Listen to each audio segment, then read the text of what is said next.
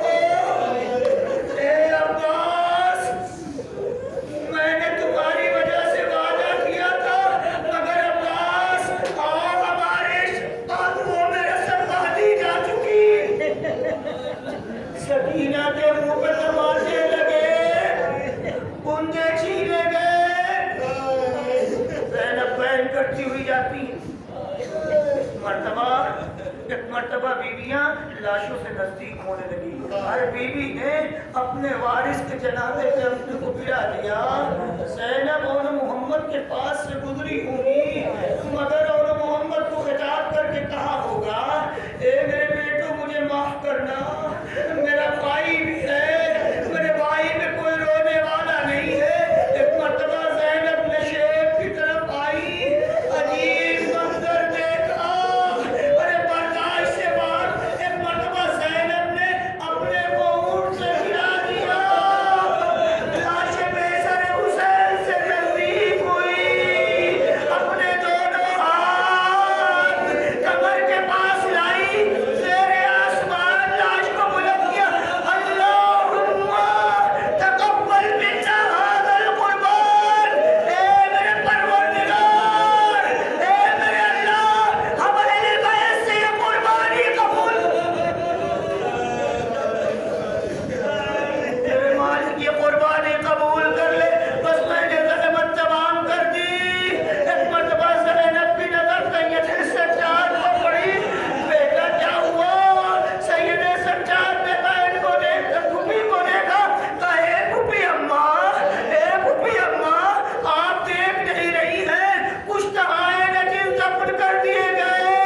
بابا کا لاشا بے گور و کفن پڑا ہوا ہے اور یہ جوان موجود ہے مگر اپنے باپ کو دفن نہیں کر سکتا. بس آخری جملہ زینب سمجھ گئی, زینب سمجھ گئی.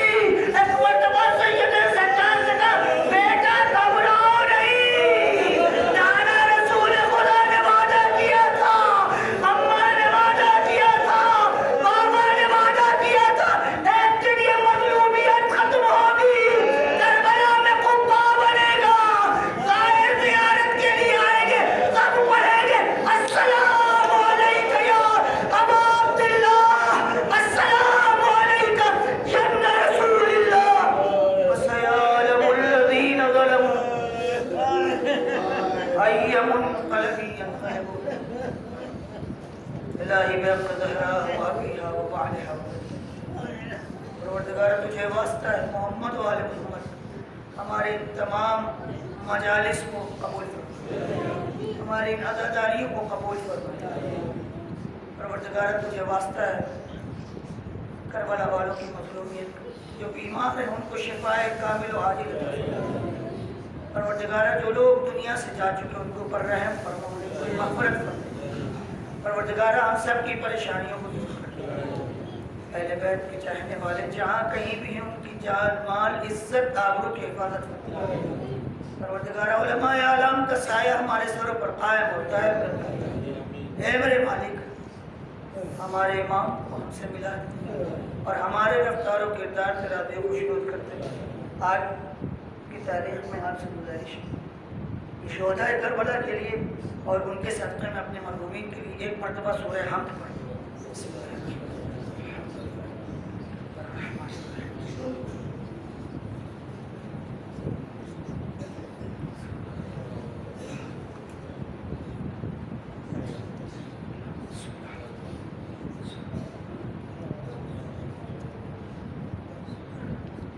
مانتے ہیں اسے